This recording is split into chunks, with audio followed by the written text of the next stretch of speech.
How to tag Facebook page in post. That's what I will show you in this video.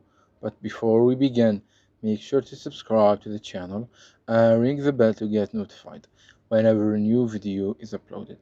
With that said, let's get started. So the process is very easy and simple. Just follow these steps.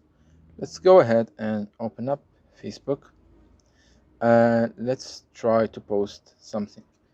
I'm just going to enter random thing, and when you want to tag a page on your post, all what you need to do is you need to enter the @icon, and then you will see that the page will be suggested for you. As you can see right here, if you enter anything, there will be some page suggestions. As you can see, it says page. Say for example, try different letters. As you can see, these are the pages.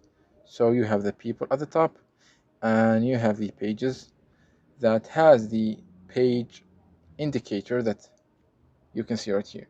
And if you want to tag any one of them, you can simply just click on it and it will be selected, as you can see right here.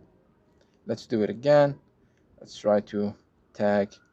Maybe you can enter the name of the page after the @icon, and it will be tagged, and you can continue to edit your post just like you usually do. And once you're done, just post it. It's that easy and simple. So that was it for this video. That's how you can tag a Facebook page on your post. If you have any questions, please leave them in the comment section down below. With that said, see you in the next video.